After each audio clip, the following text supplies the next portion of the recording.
فرزند زہرا یہ حالات برے ہیں۔ کاشانۂ بصیرت ویب سائٹ، واٹس ایپ اور یوٹیوب چینل پر مشتمل ایک ایسا مکمل پلیٹ فارم جس پر محروم بصارت کے لیے بالخصوص اور تمام افراد کے لیے بالعموم سینکڑوں کی تعداد میں مستند اسلامی کتب دستیاب ہیں۔ لہذا گزارش ہے کہ آپ اپنی ذمہ داری نبھاتے ہوئے کاشانۂ بصیرت کی ویب سائٹ کو وزٹ، واٹس ایپ چینل کو فالو اور یوٹیوب چینل کو سبسکرائب کرنے کے ساتھ ساتھ بیل آئیکن کو پریس کیجیے تاکہ آپ علم کے حصول کے ساتھ ساتھ مذہب اہل بیت کی اشاعت میں بھی اہم کردار ادا کرتے رہیں۔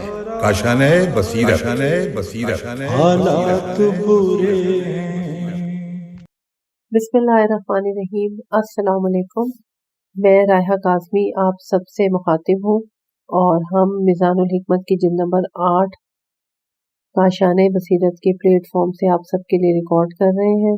صفحہ نمبر 674 ہے اور اس حصے میں پارٹ نمبر 31 کا آغاز ہوا جاتا ہے۔ فصل نمبر 37 ہے اور اس کا عنوان ہے المکافات یعنی مکافات۔ 3500 اس کا نمبر شمار ہے اور مکافات کے سلسلے میں موضوع نمبر 1 سے ہم اپنے اس پارٹ کا آغاز کر رہے ہیں۔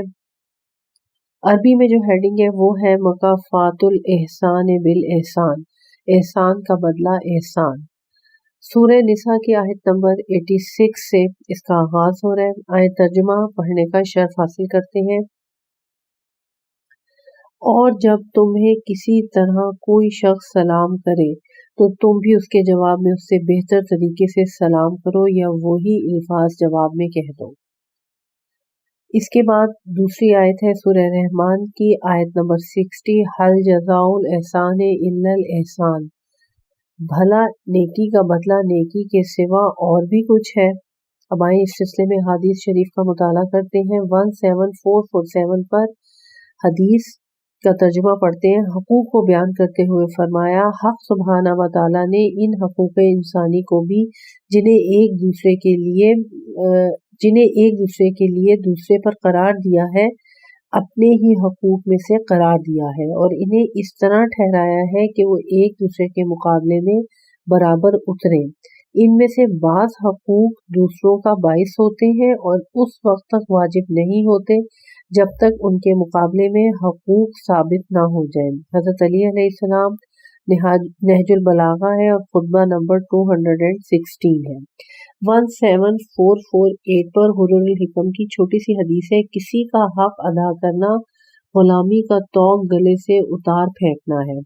17449 کسی کے ساتھ بھلائی اس کے گلے میں طوق ہوتا ہے جو شکریہ یا حق ادا کیے بغیر نہیں اتر سکتا۔ امام موسی کاظم علیہ السلام بہار الانوار کی جلد نمبر 75 ہے اور صفحہ نمبر 43 ہے۔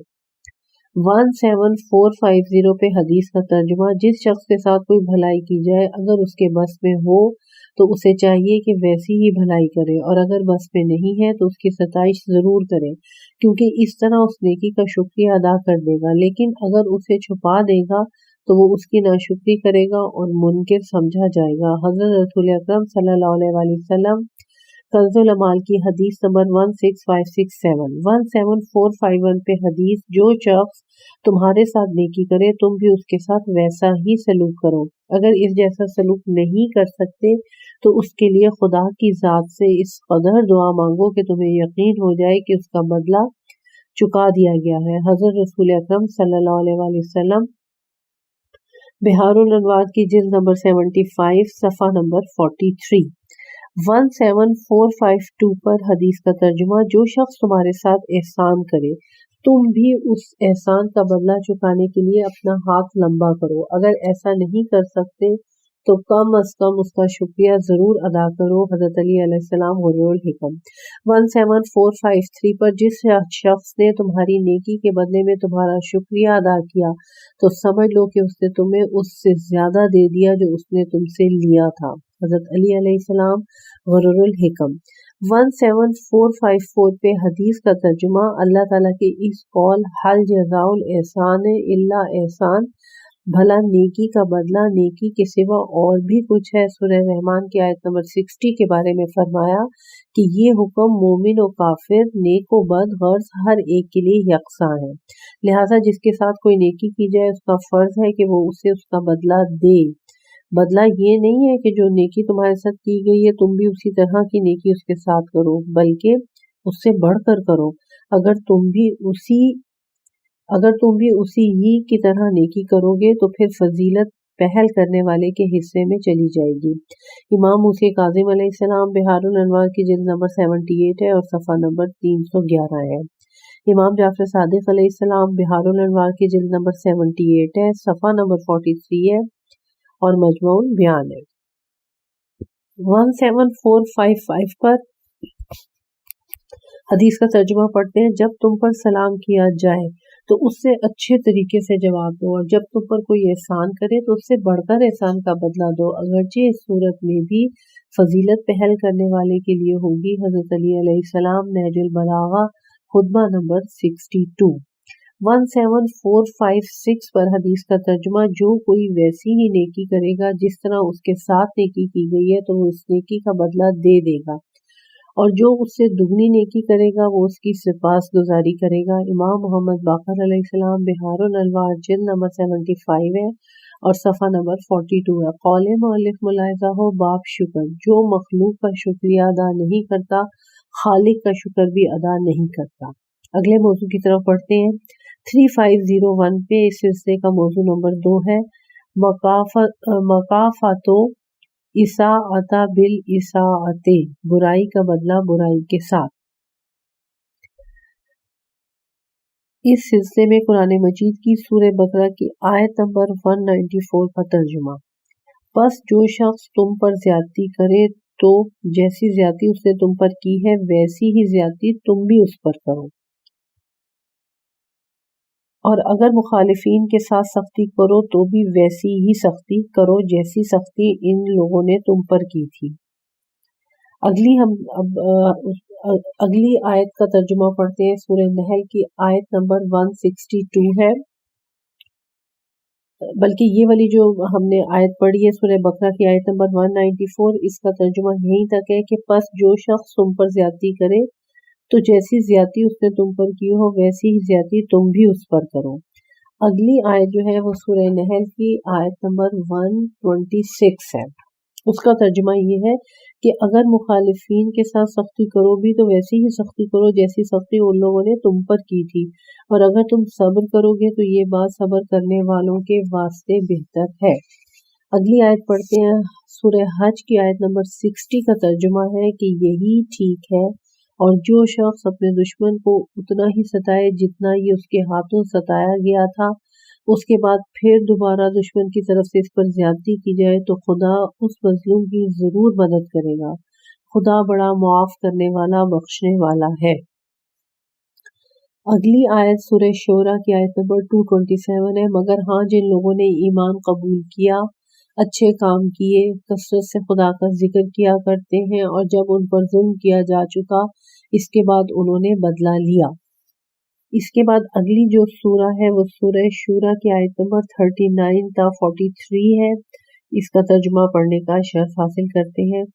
وہ ایسے ہیں کہ جب ان پر کسی قسم کی زیادتی ہوتی ہے تو بس واجبی سا بدلہ لیتے ہیں، اور برائی کا بدلہ تو ویسی ہی برائی ہے۔ اس پر بھی جو شخص معاف کر دے اور معاملے کی اصلاح کرے تو اس کا ثواب خدا کے ذمے ہے، بے شک وہ ظلم کرنے والوں کو پسند نہیں فرماتا۔ پھر جس پر ظلم ہوا ہو اگر وہ اس کے بعد انتقام لے تو ایسے لوگوں پر کوئی الزام نہیں، الزام تو بس انہی لوگوں پر ہوگا جو لوگوں پر ظلم کرتے ہیں اور روئے زمین میں ناحق زیادتیاں کرتے پھرتے ہیں، انہی لوگوں کے لیے دردناک عذاب ہے۔ نیز جو صبر کرے اور قصور معاف کر دے تو بے شک یہ بڑے حوصلے کا کام ہے۔ اس سلسلے میں ایک ہی حدیث بیان کی گئی ہے 17457 پہ۔ حدیث کا ترجمہ مختصر سی حدیث ہے حضرت علی علیہ السلام کے غرر الحکم سے، جو بغاوت کا راستہ اختیار کرے گا اسے اسی ذریعے سے بدلہ دیا جائے گا۔ قول مؤلف ملاحظہ و عنوان عقوبت یعنی بریکٹ میں لکھا ہوا ہے سزا، اور عنوان قصاص نیز باب کرم بریکٹ میں شرافت جسے شرافت سیدھا نہ کر سکے، نیز باب جیسی کرنی ویسی بھرنی۔ اگلے موضوع کی طرف چلتے ہیں۔ 3502 پر اس سلسلے کا تیسرا موضوع ہے لا تبقى صفی اسفیہ بالصفحہ، بے وقوفی کے بدلے میں بے وقوفی نہ کرو۔ اب آئیں اس سلسلے میں جو احادیث شریف ہیں ان کا مطالعہ کرتے ہیں۔ اس میں 17458 پر جو حدیث ہے اس کا ترجمہ پڑھنے کی سعادت حاصل کرتے ہیں۔ جو شخص بے وقوف کو بے وقوفی کا بدلہ دے گا اسے ہر بات پہ راضی ہونا پڑے گا۔ جو بے وقوف سر انجام دے گا،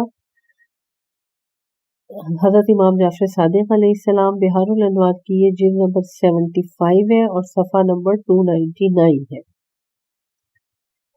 17459 پر بدترین بدلہ برائی کے ساتھ سزا دینا ہے۔ حضرت علی علیہ السلام بہار الانوار کی جلد نمبر 78 ہے اور صفحہ نمبر 53 ہے۔ جو تمہارا احترام کرے تم اس کا احترام کرو، اور جو تمہاری توہین کرے تم اس کے بجائے خود اپنا احترام کرو۔ یہ حضرت امام جعفر صادق علیہ السلام کی بہار الانوار کی جلد نمبر 78 ہے اور صفحہ نمبر 278 ہے، اور اس کا نمبر شمار 17460 ہے۔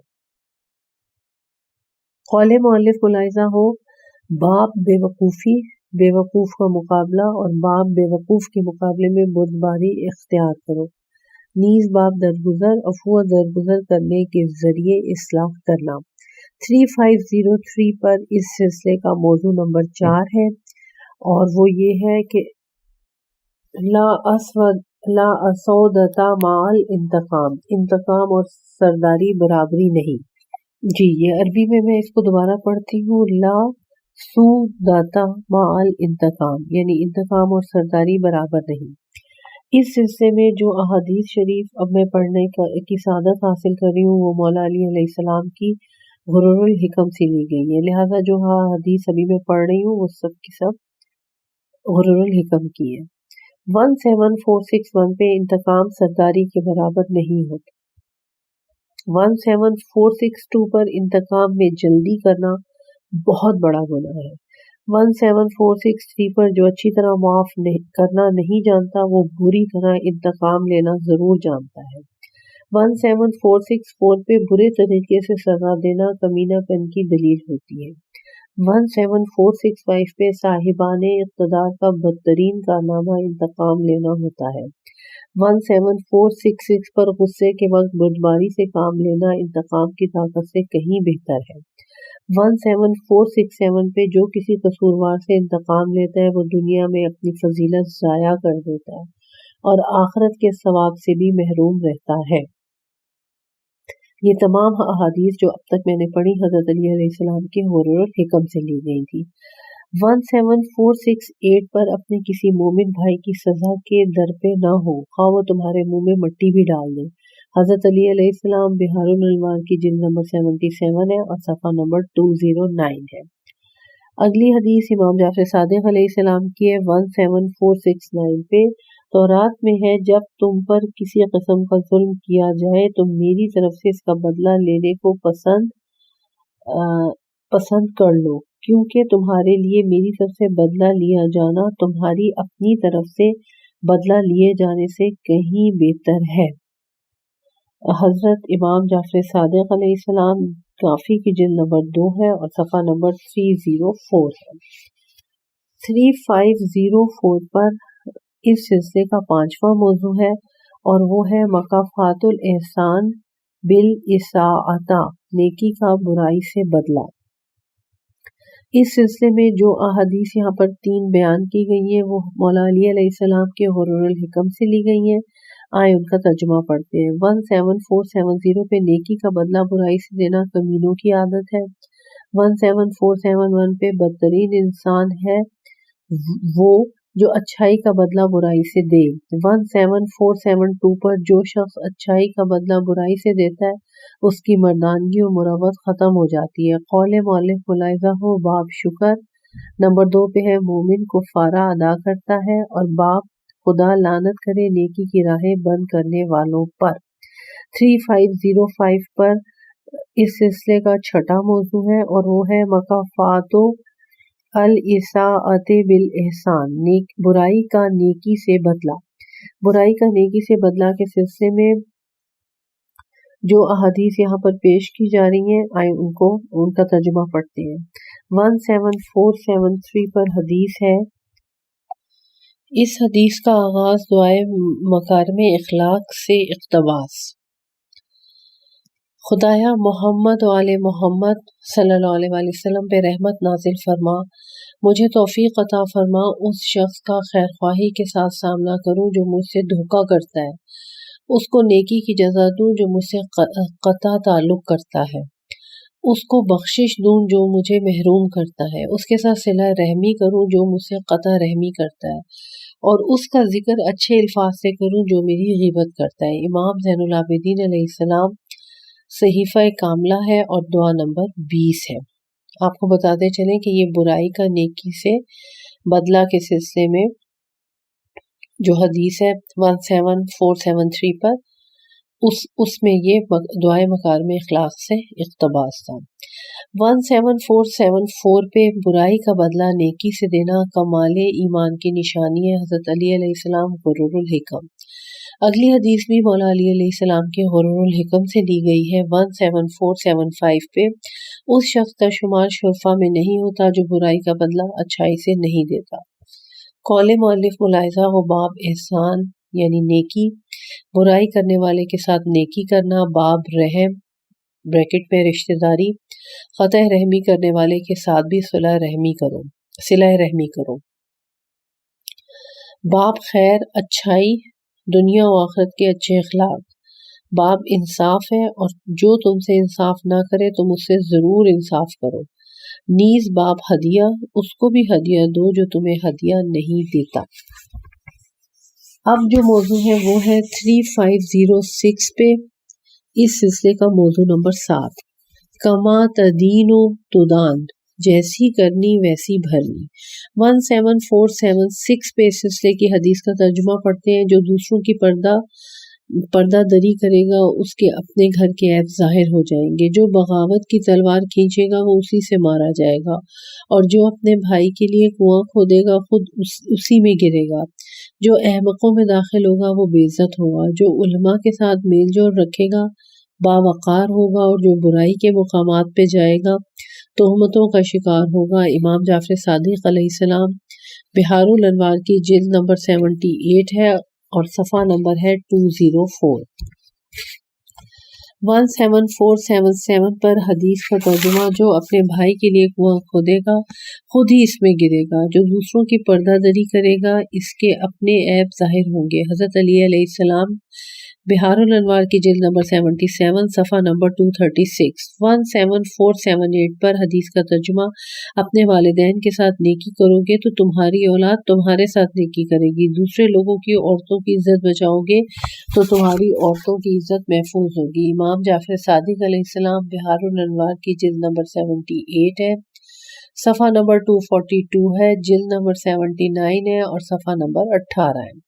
17479 پر حدیث کا ترجمہ، جو دوسروں کی عیب جوئی کرے گا اس کی اپنی عیب جوئی ہوگی، جو دوسروں کو گالیاں دے گا اسی انداز میں اسے جواب ملے گا، جو تقویٰ کا درخت کاشت کرے گا وہ نیک آرزوؤں کا پھل چنے گا۔ حضرت علی علیہ السلام، بہار الانوار کی جلد نمبر 78 ہے اور صفحہ نمبر 79 ہے۔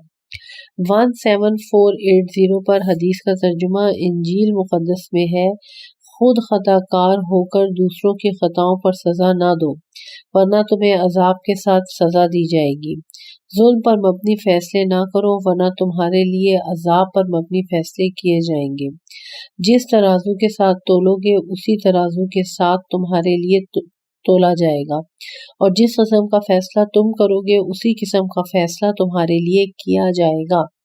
یہ بہار الانوار کی جلد نمبر 77 ہے اور صفحہ نمبر 43 ہے۔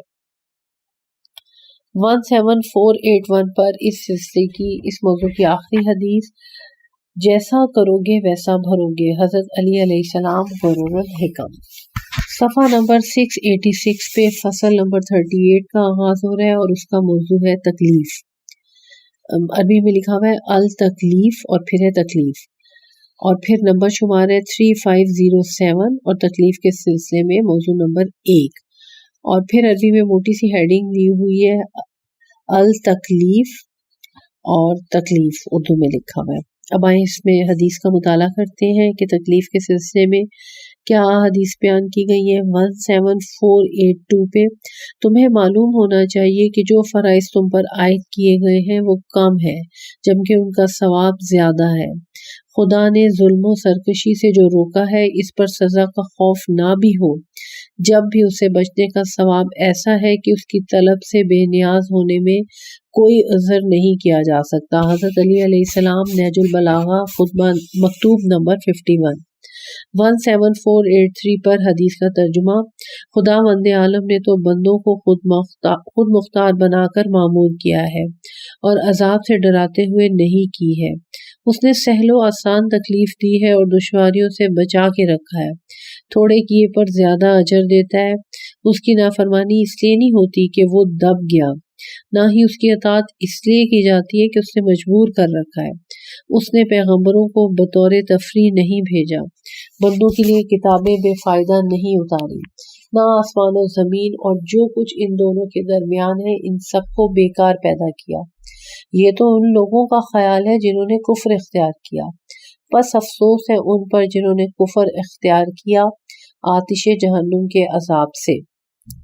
یہ سورہ سواد کی آیت نمبر 27 ہے اور حضرت علی علیہ السلام نہج البلاغہ حکمت نمبر 78 تھی.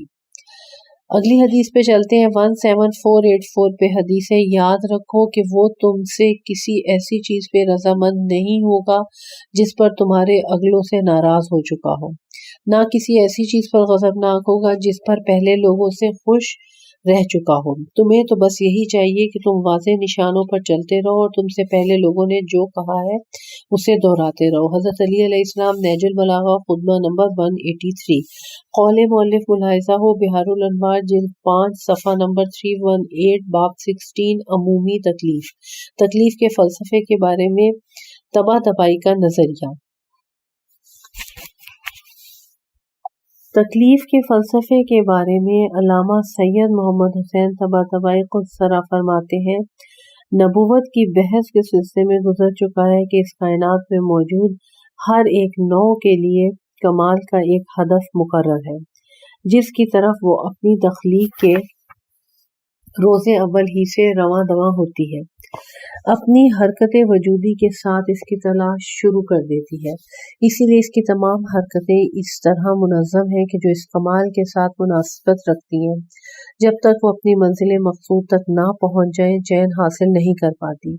یہ اور بات ہے کہ اس دوران کوئی معنی پیش آ جائے تو اسے اس حرکت سے روک دے اور اسے اپنے ہدف تک پہنچنے سے پہلے ہی اس کا خاتمہ کر دے، جیسے ایک درخت پر مصائب و آفات حملہ آور ہو کر اسے نشو و نما سے روک دیتی ہیں.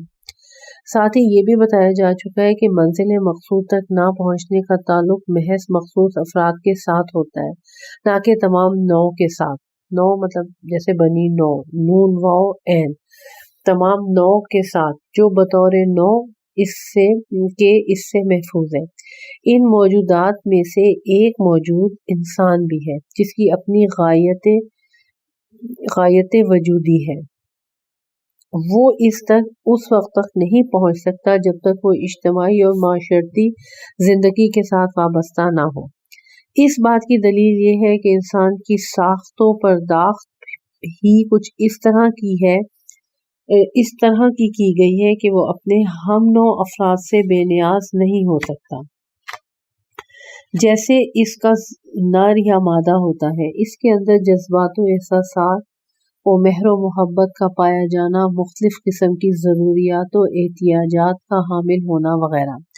یہی معاشرتی اور تمدنی زندگی لوگوں کو احکام قوانین کی پابندی پر مجبور کرتی ہے، جن کے احترام و عمل درآمد سے وہ اپنی زندگی کے مختلف امور کو منظم کرتے، اپنے باہمی اختلافات کو جو ناقابل اجتناب ہوتے ہیں دور کرتے ہیں، اور ہر شخص جس مقام کے لائق ہے اسی کا حامل ہوتا ہے، اسی ذریعے ہی سے اپنے کمال وجودی اور سعادت کو حاصل کرتا ہے۔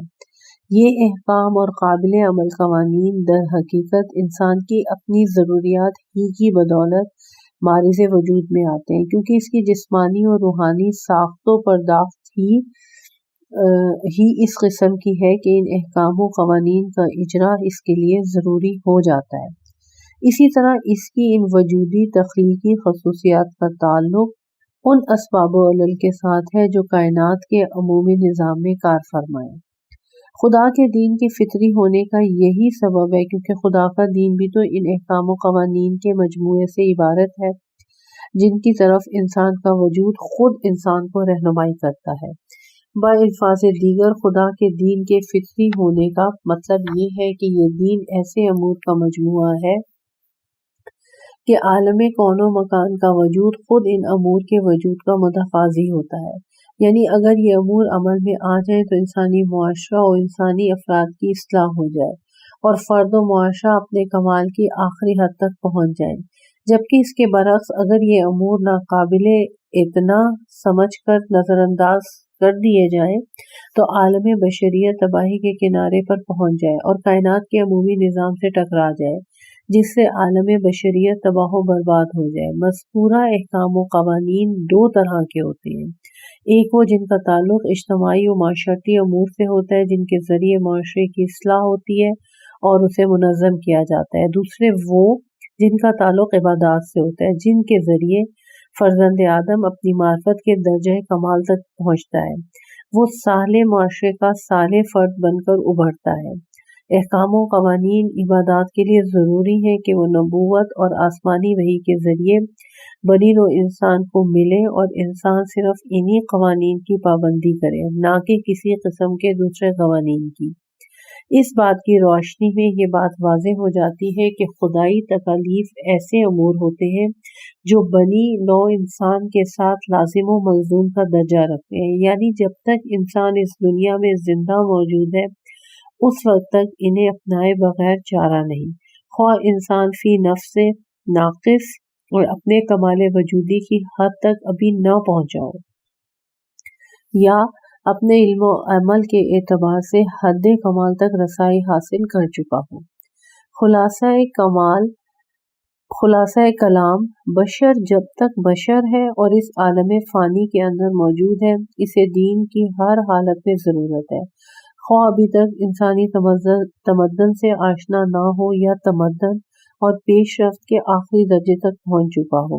اگر وہ تمدن سے ناآشنا اور پسماندگی کی تہہ گہرائیوں میں پڑا ہوا ہے تو ایسی صورت میں اسے دین کی احتیاج و ضرورت اظہر من الشمس ہے، لیکن اگر علم و عمل کے لحاظ سے کمال کے آخری درجے تک پہنچ چکا ہو تو بھی وہ دین سے ہرگز بے نیاز نہیں ہوتا، اس لیے کہ کمال کے معنی یہ ہے کہ انسان علم و عمل کے لحاظ سے ایسے کئی قسم کے فاضل ملکہ کا حامل ہو چکا ہو کہ ان کی وجہ سے اس سے ایسے افعال سرزد ہوتے ہیں جو معاشرتی و اجتماعی حالات کے تقاضوں کے عین مطابق ہیں، اور عبادت پر مبنی ایسے افعال بھی اس سے ظاہر ہوتے ہیں جو اس کی معرفت کے غماز ہوتے ہیں اور جو عنایات خداوندی کے عین مطابق ہوتے ہیں اور اس کی سعادت و خوشبختی کے لیے ہدایت کا موجب ہوتے ہیں۔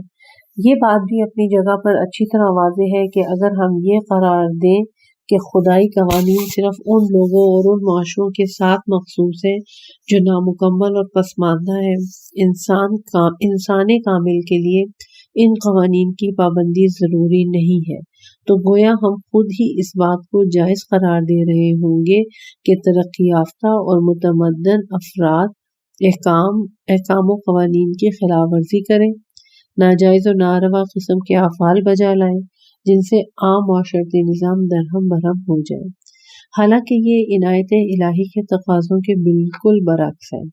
اسی طرح ہم خود ہی اس بات کو جائز قرار دے رہے ہوں گے کہ متمدن افراد بلکہ فاضلہ روزگار اور ان کے احکام کی مخالفت کریں، حالانکہ تمام افعال ملکہ فاضلہ کے حصول کا مقدمہ ہوتے ہیں۔ جب ملکہ فاضلہ پیدا ہو جاتا ہے تو تمام افعال و آثار کے لیے مجال انکار نہیں ہوتی۔ یعنی اس بات کا تصور بھی نہیں کیا جا سکتا کہ جب کسی کے اندر معرفت الہی کا ملکہ پیدا ہو جائے اور وہ خدا کی عبادت نہ کرے، یا کسی میں سخاوت کا ملکہ پیدا ہو جائے اور وہ عطا و بخشش نہ کرے، اس مقام پر پہنچ کر ان لوگوں کے افکار کو غلط قرار دیا جائے گا جو یہ موہوم نظریہ رکھتے ہیں کہ تکلیف عملی کا اصل مقصد انسان کی تکمیل اور اسے درجہ کمال تک پہنچانا ہے، اور جب انسان کامل بن گیا تو پھر اسے تکلیف کی ضرورت نہیں رہتی۔ یعنی ایسے شخص کے لیے تکلیف کا باقی رہنا بے معنی سی بات ہوگی۔ اس نظریے کے باطل ہونے کی وجہ یہ ہے کہ انسان خواہ کمال کے آخری درجے تک ہی کیوں نہ پہنچ جائے، لیکن اگر تکالیف الہی سے منہ پھیر لے گا، معاشرتی احکام کی خلاف ورزی کرے گا، تو وہ پورے معاشرے کی خرابی کا سبب بن جائے گا، انسانوں کے لیے عنایات خداوندی کے بطلان کا موجب بن جائے گا، اور اگر عبادتی احکام پر عمل کرنے سے روگردانی کرے گا تو اپنے انسانی ملکہ فاضلہ کے خلاف قدم اٹھائے گا، جو محال ہے، کیونکہ انسان کا طرز عمل اس کے ملکہ کے آثار کا آئینہ دار ہوتا ہے۔ لہٰذا اگر بالفرض اسے جائز بھی قرار دیں، پھر بھی اس بات کا موجب ضرور ہوگا کہ اس کے ملکے کا خاتمہ ہو جائے، اور ملکہ کا خاتمہ اس بات کا موجب ہوگا کہ نوع بشر کے لیے عنایت پروردگار کا خاتمہ ہو گیا، جو محال ہے۔ البتہ افعال کے صادر ہونے کے لحاظ سے کامل و غیر کامل انسانوں میں فرق ضرور ہے، اس لیے کہ انسان کامل و ملکہ فاضلہ کا حامل انسان خلاف ورزی سے محفوظ ہوتا ہے۔ اس کے اندر موجود راسخ ملکہ اسے اس بات کی اجازت نہیں دیتا کہ وہ کوئی ناشائستہ کام انجام دے اور اس کی خلاف ورزی کرے، جبکہ ناقص و غیر کامل انسان کے اندر اس طرح کے معنی موجود نہیں ہوتے، لہٰذا وہ کامل انسان کی مانند خلاف ورزیوں سے محفوظ نہیں ہوتا۔ اللہ تعالی ہم سب کو ملکہ فاضلہ کے حاصل کرنے کی توفیق عطا فرمائے۔ تفسیر المیزان جلد نمبر 12 ہے، صفحہ نمبر 199 ہے اور صفحہ نمبر 200 ہے۔ 3508 پہ اس سلسلے کا موضوع نمبر 9 ہے، لا یکلف اللہ نفسا الا وسعہا، خداوند عالم طاقت سے بڑھ کر تکلیف نہیں دیتا۔ اس سلسلے میں جس آیت سے اس موضوع کا آغاز ہو رہا ہے وہ سورہ بقرہ کی آیت نمبر 286 ہے۔ اس آیت کا ترجمہ پڑھتے ہیں۔ خدا کسی کو اس کی طاقت سے زیادہ تکلیف نہیں دیتا، اس نے اچھا کام کیا تو اپنے نفع کے لیے، اور برا کام کیا تو اس کا وبال اسی پر پڑے گا۔ قول مؤلف ملاحظہ ہو، سورہ انعام کی آیت نمبر 152، سورہ اعراف کی آیت نمبر 42، سورہ مومنون کی آیت نمبر 62، سورہ طلاق کی آیت نمبر 7، سورہ بقرہ کی آیت نمبر 223۔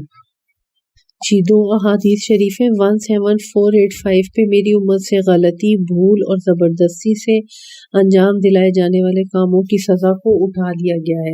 حضرت رسول اکرم صلی اللہ علیہ وسلم کنز العمال کی حدیث نمبر 10307، 10306، 10321، 17486 پہ 3 قسم کے لوگوں سے قلم اٹھا لیا گیا ہے، یعنی ان کا گناہ نہیں لکھا جاتا۔ نمبر 1، ایسا مجنون جس کی عقل پر جنون غالب آ جائے جب تک کہ وہ ٹھیک نہ ہو جائے۔ نمبر 2، سویا ہوا شخص جب تک کہ وہ نیند سے بیدار نہ ہو جائے۔ نمبر 3، نابالغ بچہ جب تک احتلام کے ذریعے بالغ نہ ہو جائے۔